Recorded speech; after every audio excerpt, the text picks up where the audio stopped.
ஒரு mega black Bastar படம் நல்லா ஓடிட்டு இருக்கும்போது அந்த கலெக்ஷனை கெடுக்கிற மாதிரி இருக்கிட்டா இன்னொரு மெகா ஸ்டார் படத்தை வந்து கொண்டு வந்து ரிலீஸ் பண்ணுற மாதிரி தான் இந்த சச்சினை கொண்டு வந்து ரிலீஸ் பண்ணியிருக்கிறாங்க. மாட்டிக்கினாரு ஒருத்தர் இன்னி காப்பாற்றணும் கத்தரு அப்படிதான் இருக்குது இந்த ஆளை பார்த்தோன்னே. ரொம்ப நாள் ஆச்சு இவனெலாம் வச்சு செஞ்சு ஐயோ ஆனந்தமாக இருக்குது. அந்த ஆனந்தத்தோடு எல்லாருக்கும் ஹாப்பி ஈஸ்டர் சொல்லிக்கிறேன். ஆனால் ஒன்று கையை கட்டி போட்ட அண்ணனின் அந்த விஷயத்தை இந்த வீடியோ நான் உடைச்சே ஆகணும். இல்லைன்னா என்னால் வீடியோ பண்ண முடியாது. ஏன்னா இவெல்லாம் அப்படி தான் பேசணும். அதனால் வந்து இன்று சுதந்திரமாக வீடியோ போடப்படும் அப்படின்றத நான் வந்து இந்த வீடியோவில் பதிவு பண்ணிக்கிறேன். அதே டயத்தில் நான் வந்து இப்போ நான் சொன்னேன்ல அண்ணனுக்கு பிடிக்கிற மாதிரியும் பிடிக்காத மாதிரியும் வீடியோ போட்டுக்கிறேன்னு இன்னும் ஒருத்தர் கேட்டிருந்தார். அதில் கமெண்ட்டில் சொல்லியிருந்தேன். அப்போ என்னென்னா இனி ஏதாவது தலைவர்களை பற்றி பேசும்போது, அதாவது பதவியில் இருக்கவங்கள பேசும்போது மரியாதையாக அவங்கள வந்து நம்ம வந்து வீடியோ போடுவோம். இந்த மாதிரி கழிச்செடியை பற்றி செய்யும்போது நம்ம ஸ்டைலில் வீடியோ போடுவோம். ஓகே கைஸ், அதனால் வந்து உங்களுக்கு வந்து 2 மோட் ஆஃப் வீடியோஸ் வந்து கிடைக்கும். நீங்கள் என்ஜாய் பண்ணுவீங்க நான் நம்புகிறேன். வாங்க வீடியோக்களை போய் இந்த கழிச்செடியை கிழிச்சிருவோம்.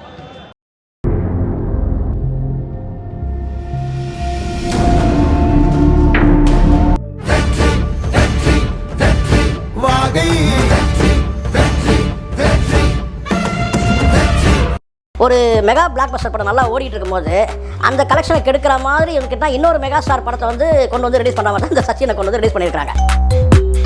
சச்சின் வந்து பார்த்தீங்கன்னா ஃப்ளாப் ஆன படம் வேறு. இதுதான் ரொம்ப முக்கியம். ஒரு ஃப்ளாப் ஆன படத்தை கொண்டு வந்துட்டு இப்போ இங்கே வந்து கொண்டு வந்து ரிலீஸ் பண்ண வேண்டிய அவசியம் என்ன இதுக்கு திரைமறைவில் என்ன நடந்திருக்குன்னு நம்ம கேட்டால் ரொம்ப அதிர்ச்சியான தகவல்கள்லாம் வெளியே வருது. Welcome to Vijay stock and welcome to another video. என்னோட சேனல் நீங்கள் யாராவது ஃபஸ்ட் டைம் வரீங்க அப்படின்னா சப்ஸ்கிரைப் பண்ணிவிட்டு பெல் பட்டனை ப்ரெஸ் பண்ணுங்கள். ஓகே, இப்போ சாருக்கு என்ன வருத்தம்னா ஜிபியு மெகா பிளாக் பஸ்டராக ஓடிக்கிட்டு இருக்கும்போது சச்சினை வந்து ரிலீஸ் பண்ணி அந்த படத்தோடைய வசூலை வந்து நீங்கள் பாதிப்பு ஏற்படுத்தலாமா அப்படின்ற மாதிரி கோழி மூட்டுற ஒரு கேனத்தனமான வேலையை செய்கிற கம்யூனிட்டி. நீ ஏண்டா படம் ரிலீஸ் ஆகி 8 நாள் ஆச்சு. 8 நாளைக்கு அப்புறம் இந்த படத்தை ரிலீஸ் பண்ணுறதே வந்து பெரிய விஷயந்தான். ஏன்னு கேட்டிங்கன்னா இந்த படத்தை எந்த மாதம் ரிலீஸ் பண்ண போகிறேன் அப்படின்றத என்னைக்கோ தான் சொல்லிட்டாரு. அது உனக்கு தெரியாதா? பட் சச்சின் இன்டர்வல் வந்து ஒரு பயங்கர மென்மையா இருக்கும். அவர் ஆடியன்ஸ் பாயிண்ட் ஆஃப் வியூல பார்த்து சொல்லுவார். இதுக்கப்புறம் அடுத்து 20th இயர் ஏப்ரலுக்கு நான் வந்து அந்த படம் ரிலீஸ் பண்ண போகிறேன். பிகினிங்ல பண்ணதை விட நிறைய கலாட்டா பண்ணலான்னு இருக்கேன். ஓ, ஏன்னா அந்த பீரியட்ல 20 வருஷத்துக்குள்ள குழந்தைங்க வளர்ந்து இருக்குல்ல, அதுங்களுக்கெல்லாம் கொண்டாட்டமா இருக்கும். அவ்வளோ சாமிங், அவ்வளோ ஸ்வீட்டு அப்படி இருப்பாரு. ஆமா, நம்ம ஜீவா கேமரா, தேவிஸ்ரீ பிரசாத் மியூசிக்கு, ஜான் மகேந்திரன் டைரக்ஷன், கலன்னு போவோம். கிட்டத்தட்ட இந்த படத்தை ஏப்ரல் மாதம் ரிலீஸ் பண்ண போகிறதா இவர் வந்து 4-5 மாதத்துக்கு முன்னாடியே, போன வருஷமே ஒரு இன்டர்வியூவில் நான் பார்த்துருக்கேன். எனக்கு வந்து அடுத்த வருஷம் வந்து சச்சினோட 20 years ஆனிவர்சரி இருக்குது. ஸோ அந்த டயத்தில் அந்த படத்தை ரிலீஸ் பண்ணலாம் அப்படின்ற பிளானில் இருக்கேன்னு. அப்படி இருக்கும்போது உண்மையாலுமே தானு அவர்கள் நினச்சிருந்தாருன்னா ஜிபியு ரிலீஸ் ஆகிற அன்னைக்கே கூட இந்த படத்தை ரிலீஸ் பண்ணியிருக்க முடியும். பட் அதெல்லாம் விட்டுட்டு 8 நாள் கழித்து ரிலீஸ் பண்ணுறாரு அப்படின்னா என்ன அர்த்தம்?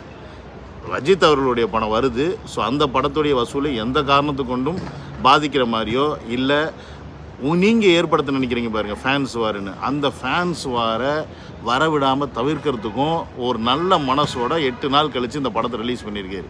நீங்கள் இப்போயே இந்த வேலை பண்ணுறீங்க, கோழிமுட்டி வேலை பண்ணுறீங்க அப்படின்னா அவர் உண்மையாலுமே ஜிபியு ரிலீஸ் ஆகும்போது இந்த படத்தை ரிலீஸ் பண்ணியிருந்தால் நீங்கள் என்னென்ன வேலை பண்ணியிருப்பீங்க? டேய், உங்கள் சகுனி ஆட்டம்லாம் உங்கள் சாக்கடை கூட்டத்தை விட வச்சுங்களா, எங்களுடைய சாணக்கிய கூட்டத்துக்கு ஏண்டா வர்றீங்க?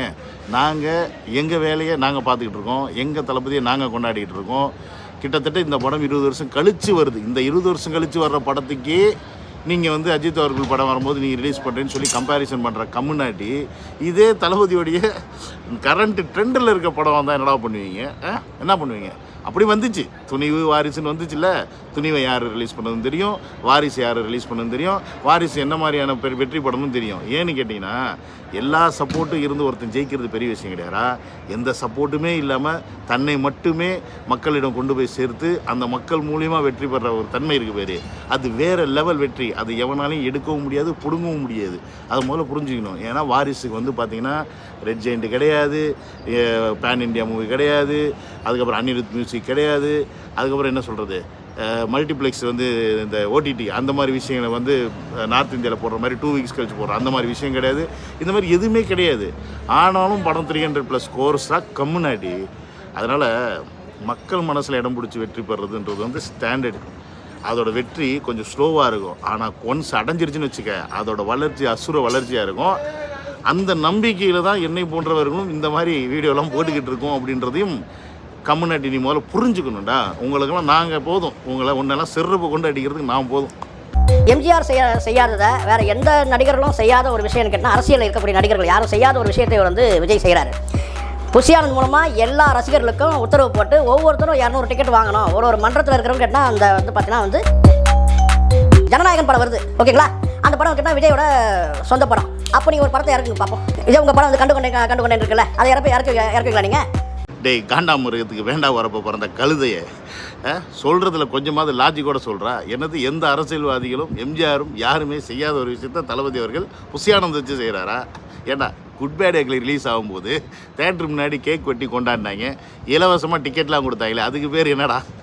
புதுசாக ரிலீஸ் ஆகிற படத்துக்கு அதை செய்கிறாங்க யார்? உங்கள் கொத்தடிப்பி டீம்ஸ். ஏன் விஜய் ஃபேன்ஸுக்கும் தளபதி ஃபேன்ஸுக்கும் மூட்டி விட்றாங்களா? நீங்கள் மூட்டி விடுறது, கூட்டி கொடுக்குறது, அப்புறமா வந்து கொள்ளையடிக்கிறது, இதுதானே உங்கள் வேலை. என்றைக்கு மக்களுக்கு நல்லது செய்யணும், மக்களை சந்தோஷமாக வச்சு பார்த்துக்கணும்னு ஆசைப்பட்ருக்கீங்க. டேய் இன்னொன்று என்ன கேட்குறேன், நீ ஜனநாயகன் படம் வரும்போது கண்டு கொண்டேன் வேண்டாம். அவர் என்ன கேனையா? உன்ன மாதிரி கேனையா? அவர் ப்ரொடியூசரா? பணம் சம்பாதிக்கிறதுக்கு படம் எடுத்தார், படத்தை வச்சு பணம் சம்பாதிக்கிறாரு. 20 வருஷத்துக்கு முன்னாடியும் பணம் சம்பாதிச்சார், அப்பையும் படம் ப்ராஃபிட்டபிள் தான் ஆச்சு. இப்பையும் வந்து அந்த படத்தை திருப்பி போட்டு ப்ராஃபிட் பார்க்குறாரு. அவருடைய பிஸ்னஸ் அதை செய்கிறாரு. உன்ன மாதிரி தற்கொலை முட்டாள் கிடையாது அவர். நீங்கள் தான் முட்டா பையன், சாம்பாருக்கும் பீக்கும் வித்தியாசம் தெரியாத கம்மனாட்டிங்க. அவர் அப்படியே அவருக்கு தெரியும் எந்த படத்தை எப்போ ரிலீஸ் பண்ணுறதுன்னு. அண்ட் கண்டு கொண்டேன் படத்தை நல்ல படம் தான், அதுக்காக அது இப்போ ரிலீஸ் பண்ணால் உட்காந்து பார்ப்பாங்கன்னு கேட்டால் கிடையாது. ஃபேன் பேஸ் அப்படின்னு ஒன்று இருக்குடா, பசங்கள் கொண்டாடக்கூடிய படங்களை தான் வந்து ரிலீஸ் பண்ணுறாங்க.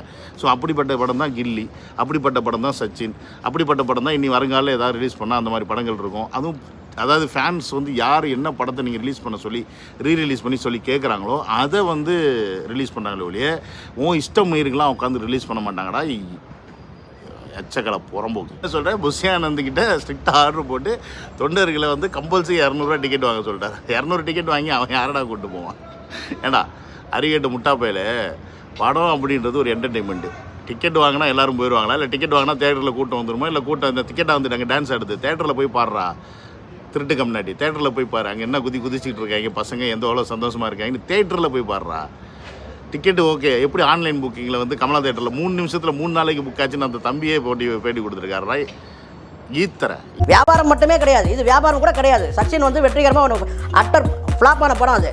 அப்போ இதை கொண்டு வந்துட்டு வந்து விஜய் வந்து மினிமம் கேரண்டி அவர் கொடுத்துட்டாரு. ஏன்னு கேட்டால் கட்சிக்காரனு கம்பல்சரி வந்து வாங்கிட்டு போவானுங்க அப்படின்னு ஒரு மறைமுகம். இதெல்லாம் வந்து புஷியானந்த் பண்ணுற வேலை. கடந்த காலத்தில் இந்த மாதிரியான வேலைலாம் வந்து பண்ணி தான் விஜய் பெரிய ஸ்டார் ஆக்குறது. நான் சொல்கிறது உண்மை, சத்தியம். ஆமாம், இவர் சத்தியத்தை மட்டுமே பேசுகிற ஹரிச்சந்திர பரம்பரை. ஏண்டா சாக்கடைவாயா, வாய் இருக்குன்னு ஓவராக பேசணும்னு வச்சுக்க, நாய் இருக்குல்ல, நாய் தெரியுமில்ல, அந்த நாயை விட்டு வாயிலே பேலை விட்டுருவோம் பார்த்துக்க. அப்படி தான் நடக்க போகுது உனக்கெல்லாம். ஏன்னு கேட்டிங்கன்னா, நீ சொன்ன மாதிரி சச்சின் படம் ஃப்ளாப்புனா என்ன மசு இருக்குன்னு நீங்கள் பயப்படுறீங்க. இப்போ வர்றதுக்கு என்ன மசு இருக்குன்னு நீங்கள் பயப்படுறீங்க. ரீரிலீஸ் அவர் பண்ணால் உனக்கு எங்கே வலிக்குது? ஃப்ளாப்பு தானே நீ சொன்ன மாதிரி. ஆனால் உண்மையாலுமே அது ஃப்ளாப்பு கிடையாது அப்படின்றது தானுவே சொல்லிட்டாரு. அன்னைக்கு சந்திரமுகி வந்த காலகட்டத்தில் சச்சினும் அதே டயத்தில் ரிலீஸ் பண்ணும்போது சச்சினை விட சந்திரமுகி நல்லா எடுபட்டனால சச்சின் வந்து கொஞ்சம் அடி வாங்குச்சு, இல்லைன்னு சொல்லலை. பட் சச்சின் அன்னைக்கே ஒரு ப்ராஃபிட்டபிள் பிஸ்னஸ் அப்படின்னு பல பேட்டிகளில் தானும் சொல்லியிருக்காரு. அது உனக்கு லாஸ்னா நீ வேணால் ஒன்று பண்ணு, நடு ரோட்டில் போய் நில்லு, மண்ணு லாரி வரும் அடிச்சிடும், செத்து போயிரு. அது மட்டும் தான் ஒரே ஆப்ஷன். ஏன்னு கேட்டேன்னு வச்சுக்க, நீ எல்லாம் அந்த உலகத்தில் இருக்கிறது பாரம், தேவையில்லாத பாரம் எதுக்கு? ஆனால் ஃப்ளாப்பு படத்தை வந்து ரிலீஸ் பண்ணுறதுக்கு இவ்வளோ பிரச்சனை உங்களுக்கு.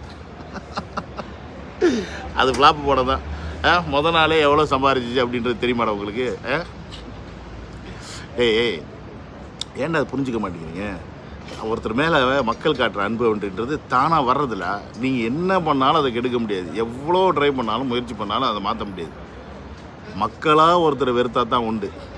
அது கஷ்டம். ஏன்னா இந்த அளவுக்கு அன்பை கொடுக்க வைக்கிற அளவுக்கு அந்த அளவுக்கு ஒரு கிரேஸை வந்து ஆண்டவன் வந்து தளபதி கொடுத்துருக்காரு அப்படின்னும் போது அந்த புகழை அழிக்காமல் அந்த ஆண்டவன் பார்த்துப்பார். அவ்வளோதான் மேட்ருங்க.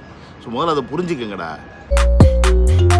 சரி இப்போ நான் சொல்கிறேன், இப்போ ரெட்ரோ வருது, சூர்யா படம் வருது, எங்க உங்கள் படம் தானே காக்கா காக்கா, எங்கே ரிலீஸ் பண்ணுங்களா பார்ப்போம். மறு வெளியீடு பண்ணுங்களா சார் பார்க்கலாம். இவன் சத்தியமாக சொல்கிறேன் முழு மென்டலாகவே ஆயிட்டான். ஏன்னு கேட்குறீங்களா, ரெட்ரோ படம் வரும்போது காக்கா காக்கா ரிலீஸ் பண்ணுமா, சூர்யா படம் வரும்போது சூர்யா படத்தை ரிலீஸ் பண்ணி சூர்யா காப்பு பாருண்ணா முதல்ல இத்து போன இத்து. ஐயோ இவங்களுக்கெல்லாம் நம்ம ரிப்ளை வீடியோ போட வேண்டியதாக இருக்கு, என்ன பண்ணுறது. இந்த பண்ணி முட்டத்தை யாரும் இப்போ பெருசாக இன்டர்வியூ எடுக்க மாட்டேங்கிறான்னு நினைக்கிறேன்.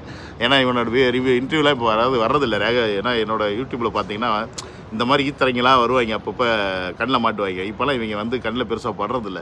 ஒருவேளை இவங்க பேசுறது இல்லையா, இல்லை இவங்க பேசுறது யாரும் பெருசாக பார்க்குறது இல்லையா அப்படின்னு நமக்கு தெரியல, வர்றதில்லை. இந்த வீடியோ இன்றைக்கி கண்ணில் பட்டுருச்சு எனக்கு, அதனால தான் இன்றைக்கி இவனை வச்சு செய்கிறேன். அது என்ன சொல்கிறது, ரெட்ரோ வரும்போது காக்கா காக்கா ரிலீஸ் பண்ணுமா, சரி இந்த மாதிரி கேனத்தனமாக இவங்க எப்படி யோசிக்கிறாங்கன்னு நமக்கு தெரியல. ஆனால் ஒன்று, நீங்கள் நினைக்கிற இந்த பருப்பு இருக்குது தெரியுமா, நீங்கள் நினைக்கிற இந்த கடையிற வெண்ணெய் திரண்டு வராதுடா, தாலி உடஞ்சிரும், கண்டிப்பாக தாலி உடஞ்சி போயிடும், வெண்ணெய் வராது. எப்படியாவது விஜய் ஃபேன்ஸுக்கும் ரஜினி ஃபேன்ஸுக்கும் மூட்டி ஒன்றுன்னு பார்க்குறீங்க.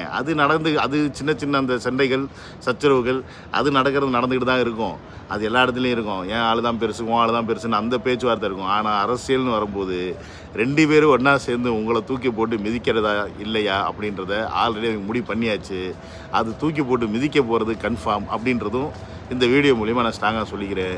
நீங்கள் எவ்வளோ முட்டு கொடுக்குறியோ கொடு, ஏன்னா உனக்கு எவனாவது உனக்கு நீ 200 ஊப்பி அவன்கிட்ட வந்து உனக்கு காசு வரும், சரி வாங்கிக்கிட்டு நீ என்ன வேணால் பேசு, நமக்கு அது பிரச்சனை கிடையாது.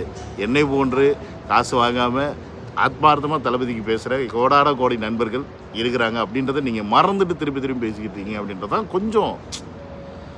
கொஞ்சம் இல்லை, நீங்கள் கேனப்பயிலுங்கன்னு நல்லா தெரியும், அதனால் அதை பற்றி நமக்கு கவலை கிடையாது. சரி நீங்கள் பேசுங்க, நமக்கு அப்போ தானே வந்து ஒரு entertainment. You are all entertainment pieces for us. தமிழக வெற்றி கழகத்தின் என்டர்டைன்மெண்ட் பீஸ் அப்படின்னா அது டிஎம்கே கொத்தடிமையில் தாண்டா அப்படின்றத சொல்லி இந்த வீடியோ முடிச்சுக்கிறேன். See you on another video. Love you all. Take care. Bye.